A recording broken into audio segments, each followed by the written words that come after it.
Hello friends, नमस्कार दोस्तों। आज हम विद्युत क्षेत्र में ही कुछ आगे के टॉपिक पढ़ेंगे। अभी तक बच्चों आपने जो दोस्तों पीछे अभी तक आपने जो टॉपिक पढ़े हैं उसमें हमने लगभग सारे के सारे जो भी टॉपिक हैं वो हिंदी मीडियम में ही पढ़े हैं। बट इन फ्यूचर और now we start from both language, it mean Hindi और English, both of language we topic describe you very properly. I try my best. मेरी तरफ से पूरी कोशिश रहेगी कि मैं आपको अच्छे से इसको डिस्क्राइब करूं और समझाने का प्रयास करूं।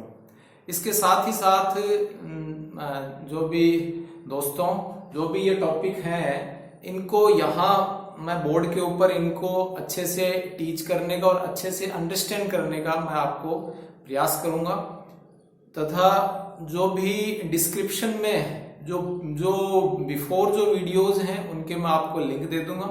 इसके साथ ही साथ जो कुछ भी यहाँ टॉपिक आपको पढ़ाए जाएंगे, जो भी आपको स्टडी किया जाएगा, तो उससे रिलेटेड जो स्टडी मटेरियल है वो आपको पीडीएफ फाइल में और लिंक में डिस्क्रिप्शन के रूप में प्रॉपरली नोट्स आपको अवेलेबल करवा दिए जाएंगे, जिससे आपको काफी हद तक मैं समझा सकूं और वीडियो काफी जल्दी ही अपन अर्ली इन सभी वीडियो को कवर कर सके। ठीक है, तो पीछे कुछ टॉपिक अपन ने कर लिए थे, उनको भी यदि हम चाहें या आगे इंग्लिश मीडियम में भी उसको मैं पूरे को कन्वर्ट करके आपको फिर से बना देंगे। तो आज हम विद्युत क्षेत्र के अंदर ही एक टॉपिक पढ़ रहे हैं,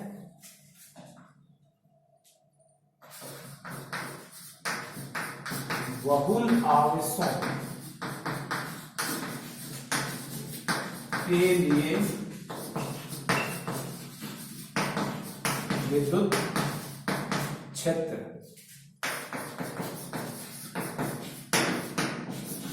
electric field due to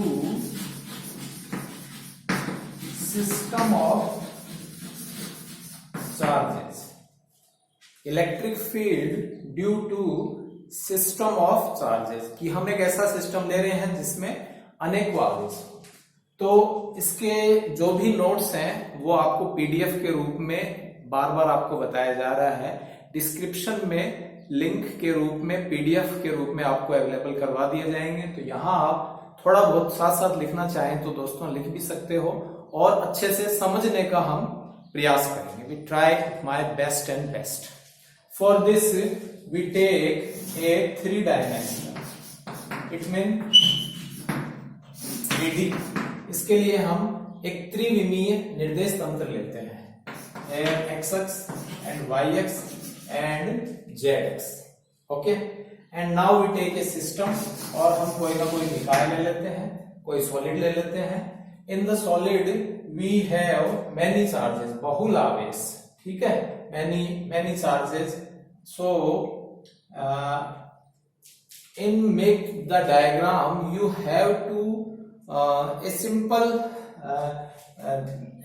thing, and be care to diagram that the charges not to the single line. Okay, it mean जो आपको आवेश है वो एक लाइन में नहीं लेने हैं, थोड़ा सा ऊपर नीचे लें। क्यों लें? क्योंकि जो इलेक्ट्रिक फील्ड की डायरेक्शन लेंगे वो आपस में कट न हो। जैसे मान लीजिए ये आपने एक चार्ज ले लिया Q1 चार्ज, ठीक है, नेक्स्ट आपने यहाँ ले लिया ये Q2 चार्ज, और यहाँ आपने नेक्स्ट ले लिया Q3 चार्ज, Q3 ले लीजिए, या फिर Qn चार्ज, Qn चार्ज ले लेते हैं। ठीक है, so in the system we take the n charges sequentially Q1 dot Q2 Q3 dot Qn, and here is the origin, ये एक मूल बिंदु है, और इस मूल बिंदु की जो all the charges, जो भी मूल बिंदु से डिस्टेंस होती है उसे हम क्या कहेंगे? स्थिति सदिश कहते हैं, पोजीशन वेक्टर कहते हैं। और मूल बिंदु के अलावा, ओरिजिन के अलावा जो भी डिस्टेंस है बिटवीन द 2 पॉइंट्स, ठीक है, उसको हम डिस्प्लेसमेंट वेक्टर कहते हैं। तो here is the Q1 charge, the position vector R1 vector, R2 vector and are n vector.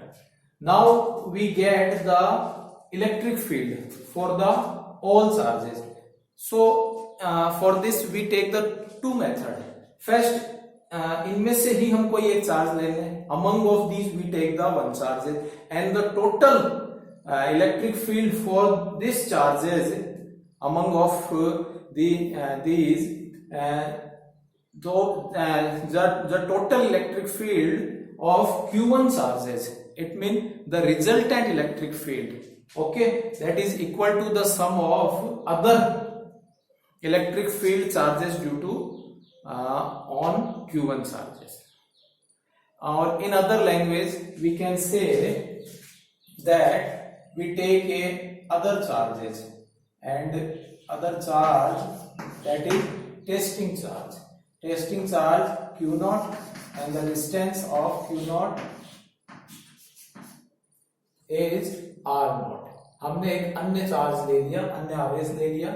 वो आवेश है परीक्षण आवेश Q0 और इस परीक्षण आवेश की मूल बिंदु से जो दूरी है, ठीक है, वो R0 वेक्टर हो जाती है. अब हम यहां सुपरपोजिशन प्रिंसिपल को फॉलो करते हैं. कौन सी प्रिंसिपल को फॉलो करेंगे students? Superposition principle. Superposition principle होता है अध्यारोपण का सिद्धांत. अध्यारोपण का सिद्धांत या सुपरपोजिशन प्रिंसिपल क्या है? The superposition principle, if we take a system and in the system we take any of charges, we take any of testing charges, so the resultant electric field of any testing charges due to the other charges is equal to the total electric fields of testing charge due to the any other charges. Is that clear? It means अध्यारोपण के सिद्धांत के अनुसार किसी भी परीक्षण आवेश पर परिणामी बल किसके कारण? अन्य सभी आवेशों के कारण जो आपके Q0 जो चार्ज है उस पर परिणामी बल किसके बराबर होगा? वह होता है इस पर, यानी Q0 आवेश पर अन्य सभी अलग अलग आवेशों के कारण विद्युत क्षेत्रों के परिणामी बल. तो वो आपने जो पीछे पढ़ा था वो हो जाएगा, यहां है परिणामी विद्युत क्षेत्र, ठीक है. परिणामी बल न कहकर हम परिणामी विद्युत क्षेत्र कहते हैं. तो परिणामी जो विद्युत क्षेत्र का मान है वो किसके बराबर होगा? इस Q1 आवेश पर अन्य सभी आवेशों के कारण अलग अलग विद्युत क्षेत्रों के सदिश योग के बराबर होता है. सिंपल है. जैसे वहां भी आपने बहुल आवेशों के लिए विद्युत क्षेत्र की बजाय विद्युत बल पढ़ा था, तो जो विद्युत बल नाम है, जो वहां इलेक्ट्रिक फोर्स है, उसकी जगह हम इलेक्ट्रिक फील्ड ले लेंगे. वही तरीका है, वही मेथड है. Okay. So due to the Q1 charge on Q0, so that is the electric field E1 not vector, and due to the Q2 on Q1, that is E not 1 and E not 2 and last E not. तो Q1 आवेश के कारण किस पर? Q0 आवेश पर लगने वाला विद्युत क्षेत्र E0 1 vector.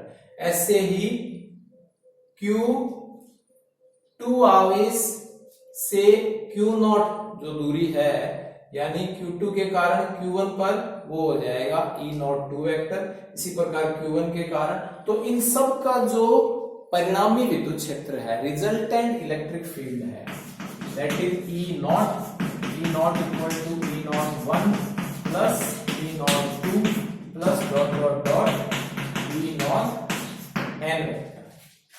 E0 n vector. Simple है.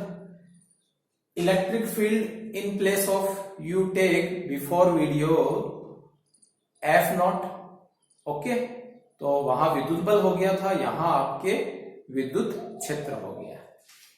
सो E नॉट इक्वल टू पीछे में आपने पढ़ा था किसी बिंदुवत आवेश के लिए विद्युत क्षेत्र की तीव्रता, the electric field due to any point charge, वो होता है KQ/R²। तो ये हो जाएगा K इस आवेश से, तो KQ1 बीच की डिस्टेंस आप R1 माइनस R0, या जैसे आपने vector representation of Coulomb's law पढ़ा था उसी के अकॉर्डिंग ही ये हो जाएगा R01 और इसका होल स्क्वायर, और ये हो जाएगा R01 cap. Here is the unit vector, एकांक सदिश, ठीक है, जो ये इलेक्ट्रिक फील्ड की डायरेक्शन को शो करता है, विद्युत क्षेत्र की दिशा को बताता है। इसी प्रकार KQ2/R02 और इसका whole square R02 cap dot dot dot KQN R0N vector R0N cap. Okay, and R vector, where R vector is the unit vector, 11th chapter 11th में जो भी आपके ये चैप्टर था वेक्टर वाला, उसमें आप ये क्लियर कर चुके हो। तो वो होता है R vector upon R vector का magnitude, vector upon magnitude of vector, ठीक है, सदिश बटे सदिश का मापांक। Clear students? So K you can see common, and you can take generalized form,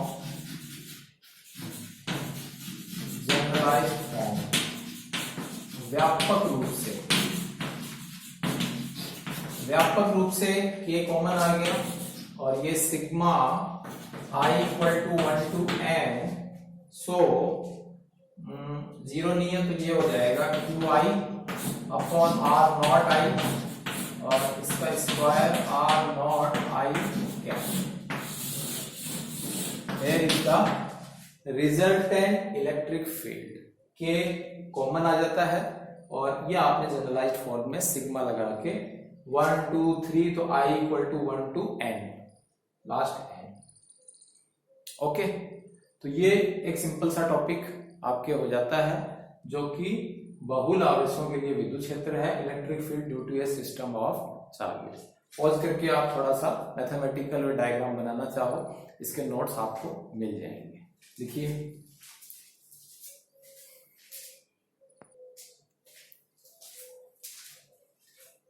हाँ तो दोस्तों, नेक्स्ट जो आपके टॉपिक है वो है विद्युत बल रेखा या विद्युत क्षेत्र रेखा। सिंपल सा है, थ्योरेटिकल है, ठीक है, इसमें कोई ज्यादा समझाने का नहीं है। जो भी है आपको थ्योरेटिकल पोर्शन है सारा का सारा, एक प्रॉपर नोट्स बुक के भी सफिशिएंट होते हैं और आपको अवेलेबल भी करवा दिए जाएंगे। विद्युत क्षेत्र रेखाएं या विद्युत बल रेखाएं, the lines of electric force और the lines of electric field या electric lines of force, you can say, जो भी आपको अच्छा नाम लगे उसके according as you proper, as you suitable name you can speak. The line of electric force, the line of electric field, the electric line of force. What is the electric line of force? विद्युत बल रेखाएं या विद्युत क्षेत्र रेखाएं क्या होती हैं? तो स्टूडेंट सिंपल सा है, विद्युत क्षेत्र रेखाएं या विद्युत बल रेखाएं, ये जो आपके फिजिक्स की जो ब्रांच है इलेक्ट्रोस्टैटिक्स, इसमें हम जो एक स्टेडी चार्जेस हैं उनको हम यहाँ स्टडी कर रहे हैं, ठीक है। जो स्थिर आवेश हैं उनकी हम यहाँ स्टडी कर रहे हैं। तो स्थिर आवेश कोई भी हमने पॉजिटिव चार्ज यूं लिया और वो जो पॉजिटिव चार्ज है, यूनिट पॉजिटिव चार्ज, एक पॉजिटिव चार्ज वो जिस किसी भी कर्व में मूव करे, ठीक है, और मूव करने के लिए जो फॉरवर्ड हो वो आपके जो लाइन है उन लाइन को हम कह देते हैं electric line of force, electric line of force. तो एक सिंपल सी इसकी डेफिनेशन ये हो जाएगी कि the curve the path in which the isolated और unit point charge move to forward, move to forward विद्युत क्षेत्र में इन इलेक्ट्रिक फील्ड। तो विद्युत क्षेत्र में कोई भी एकांक जो विलगित निकाय है, विलगित आवेश है, ठीक है, इकाई जो आवेश है वो किसी भी कर्व्ड पाथ में या एक सिंगल लाइन पाथ में और गति करने के लिए अग्रसर हो, उसे हम कह देते हैं विद्युत बल रेखाएं। ये इमेजिनरी लाइन होती हैं विद्युत बल रेखाएं। तो ये जो आपके विद्युत बल रेखाएं हैं ये एक पॉजिटिव चार्ज है उससे तो एमिट होंगी, ठीक है, और यहां आपके ये मान लीजिए नेगेटिव चार्ज है, इस नेगेटिव चार्ज के ऊपर आती है, ठीक है। तो यहां से ये पॉजिटिव चार्ज है, इससे ये पॉजिटिव लाइन यूं मूव हो जाएगी,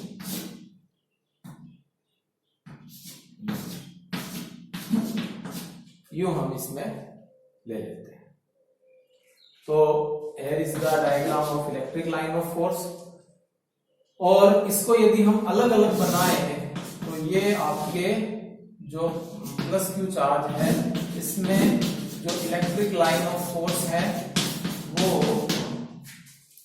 बाहर की तरफ जाती हुई आउटवर्ड, और माइनस क्यू यदि हम चार्ज ले लें तो इसमें ये electric line of force inward अंदर की ओर आती हुई, जो इसमें भी काफी हद तक शो हो रहा है, ठीक है।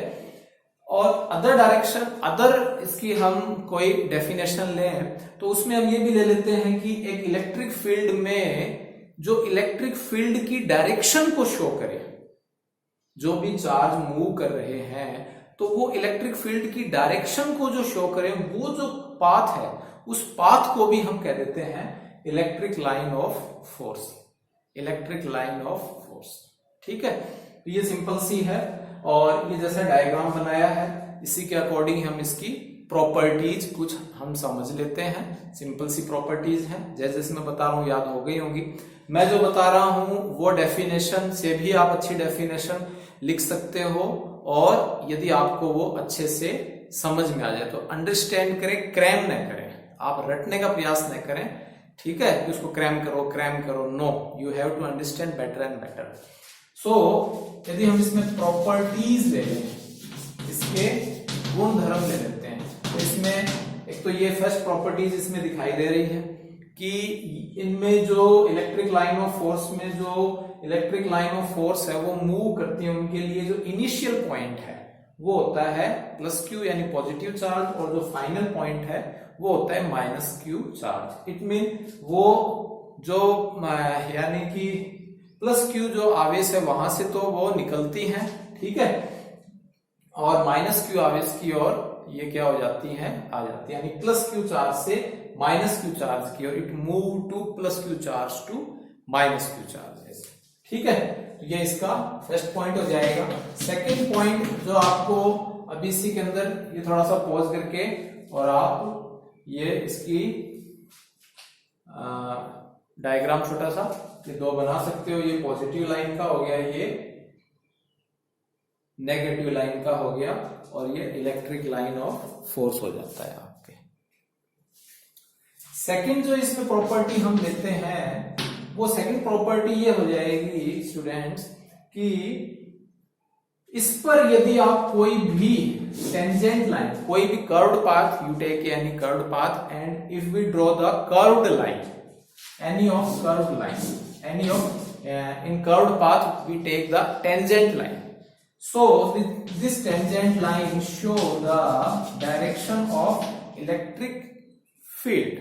Direction of electric field. So if we draw the line of electric line of force, if we draw the line, tangent line of electric line of force, that it show the direction of electric field. यदि हम इस विद्युत बल रेखा पर कोई भी स्पर्श रेखा खींचें तो वह स्पर्श रेखा विद्युत क्षेत्र की दिशा को प्रदर्शित करती है, विद्युत क्षेत्र की दिशा को प्रदर्शित करती है। ये इसका दोस्तों सेकंड पॉइंट हो जाएगा। थर्ड पॉइंट ये है कि ये आपस में कट नहीं करती हैं। आपको दिखाई दे रहा है ये आपस में कट नहीं कर रही है। यदि मान लीजिए ये इस तरह से electric line of force cut करें तो आपको ये एक इंटरसेक्ट पॉइंट मिल जाएगा जहां ये दोनों के दोनों एक पॉइंट पर मिल रही हैं, और ये वाली जो आपके इलेक्ट्रिक लाइन ऑफ फोर्स है इसके लिए इलेक्ट्रिक फील्ड E1 और इसके लिए इलेक्ट्रिक फील्ड E2, यानी एक पॉइंट है इंटरसेक्ट पॉइंट, ठीक है। और इस पर आपको दो अलग अलग डायरेक्शन में इलेक्ट्रिक लाइन ऑफ फोर्स में दो अलग अलग डायरेक्शन में इलेक्ट्रिक फील्ड शो होता है, अलग अलग डायरेक्शन में इलेक्ट्रिक फील्ड शो होता है, जो कि पॉसिबल नहीं है, जो कि इम्पॉसिबल है, ठीक है। तो ये एक आपके एग्जाम में भी आता रहता है कि विद्युत बल रेखाएं आपस में काटती नहीं है, क्यों, ठीक है। The electric line of force do not intersect each other, why. तो इसमें सबसे पहले तो हम यह मान लेते हैं कि ये एज्यूम कर लेते हैं कि ये इंटरसेक्ट हो रही है, आपस में काट रही हैं। फिर हम यह एज्यूम जो हमने किया है वो हम लास्ट में प्रूव कर देते हैं कि जो हमने एज्यूम किया है वो गलत था, तो इसलिए वो प्रूव हो जाता है कि ये आपस में नहीं काटेंगे। तो मेरे ख्याल से क्लियर हो गया होगा। If the electric line of force intersect each other, then we get the point of intersect and show the and in the intersect point we take the two direction of electric field. That's not possible. यदि विद्युत बल रेखाएं परस्पर काटती हैं तो एक कटान बिंदु प्राप्त होगा जिस पर दो अलग अलग विद्युत क्षेत्र की दिशाएं प्राप्त होती हैं। तो एक ही बिंदु पर दो अलग अलग विद्युत क्षेत्र की दिशाएं वो पॉसिबल, वो संभव नहीं है, अतः ये नहीं काटेंगे, ठीक है। तो ये सिंपल सा थर्ड पॉइंट ले लेते हैं। फोर्थ पॉइंट हम इसमें एक इस तरह का भी ले लेते हैं कि जैसे मान लीजिए आपके दो पॉजिटिव चार्ज ले लेते हैं, तो इसमें पॉजिटिव चार्ज है, तो आप देख रहे हो ये जो इलेक्ट्रिक लाइन ऑफ फोर्स है ये अलोंग द डायरेक्शन ना होकर परपेंडिकुलर जा रही तथा यहां से आपको ऐसा कोई पॉइंट मिल जाता है वहां इलेक्ट्रिक लाइन ऑफ फोर्स आप शो नहीं कर सकते, ड्रॉ नहीं कर सकते, तो ये कहलाता है न्यूट्रल पॉइंट। ये क्या कहलाएगा दोस्तों? न्यूट्रल पॉइंट, न्यूट्रल पॉइंट, ठीक है। तो सिंपल सी डेफिनेशन है, neutral point in which point we can't draw any electric line of force. एक ऐसा बिंदु जिस पर हम विद्युत बल रेखाएं या विद्युत क्षेत्र रेखाएं नहीं दर्शा सकते, नहीं खींच सकते, उन्हें हम न्यूट्रल पॉइंट कहते हैं। तथा इससे यह भी प्रूव होता है, मान लीजिए ये दो आवेश देंगे, अब यहां तो ये मैंने लिख दिए प्लस प्लस, यहां यदि माइनस माइनस, कोई भी दो आवेश हैं और सेम नेचर के हैं, ठीक है, और यदि हम उनको नजदीक लाते हैं और ये जो electric line of force along to the direction है जाकर परपेंडिकुलर टू द डायरेक्शन जा रही है, ठीक है, perpendicular to the each other, then we prove that the same it mean then those charges are same nature, दो charges are same nature, यानी दोनों के दोनों आवेश समान प्रकृति के हैं और इनके मध्य प्रतिकर्षण बल हो रहा है। यदि ये विद्युत बल रेखाएं लंबाई के लंबवत जा रही है, ठीक है, perpendicular to the line, it mean दोनों के दोनों आवेशों के बीच प्रतिकर्षण बल हो रहा है। और here is a other diagram, or if we take here plus and minus, you don't know, यहाँ हमको पता नहीं है कि यहाँ ये प्लस और माइनस है, लेकिन दोनों को रख दिया और ये जो विद्युत बल रेखाएं हैं एक दूसरे के अनुदिश आने का प्रयास कर रही हैं, along to the lining, along to join the lining, ठीक है, and the electric line of force एक दूसरे के अनुदिश आने का try to best to along the lining. So it mean both charges have opposite nature and in between the charges attraction force. दोनों आवेशों के बीच आकर्षण बल है. ठीक है, तो इस तरह से हमने यह भी प्रूव कर लिया कि आकर्षण बल और प्रतिकर्षण बल किन आवेशों के बीच में होता है. ओके, नेक्स्ट हम एक पॉइंट और ले सकते हैं चाहे तो, कि जहां कहीं भी इस तरह से इलेक्ट्रिक लाइन ऑफ फोर्स आपस में कट न करके ये एकदम डेंसर मीडियम जैसे होता है, वैसी तरह से डेंस के रूप में है, बहुत ज्यादा सघन रूप में है, नजदीक नजदीक है. ठीक है, इट मीन यहां जो आपके इलेक्ट्रिक फील्ड है, इट मीन इलेक्ट्रिक फोर्स है, वो ज्यादा है compare to other diagrams, compare to rare electric line of force. It mean जहां विरल रूप से विद्युत बल रेखाएं हैं वहां विद्युत क्षेत्र कम है, और जहां ये विद्युत क्षेत्र रेखाएं हैं ये एक दूसरे के नजदीक हैं, डेंस हैं. ठीक है, वहां जो इलेक्ट्रिक लाइन ऑफ फोर्स के अकॉर्डिंग जो इलेक्ट्रिक फील्ड है, जो इलेक्ट्रिक फोर्स है, much more higher compare to rare. Okay, तो एक ये पॉइंट ले सकते हैं. तो इस तरह से ये विद्युत बल रेखाएं हैं. इसमें आप ये भी देख रहे हैं कि always this electric line of force move pass to positive charge to negative charge, but never it go to negative charge to positive charge. यानी विद्युत बल रेखाएं हमेशा प्लस से माइनस की तरफ जा रही है, माइनस से प्लस की तरफ नहीं जा रही है. ठीक है, इट मीन एक क्लोज्ड जो कर्व्ड पाथ है, ठीक है, जो क्लोज्ड कर्व्ड पाथ है वो नहीं बनाती है. लगभग ये सारे के सारे point magnetic line of force में मिलते हैं. वहां ये जो कर्व्ड पाथ है, क्लोज्ड कर्व्ड पाथ, वो वहां बनता है, यहां नहीं बन रहा है. ठीक है, तो इससे रिलेटेड वो भी साथ साथ याद हो रहे हैं, रिवीजन में हम दोनों को साथ भी पढ़ लेंगे.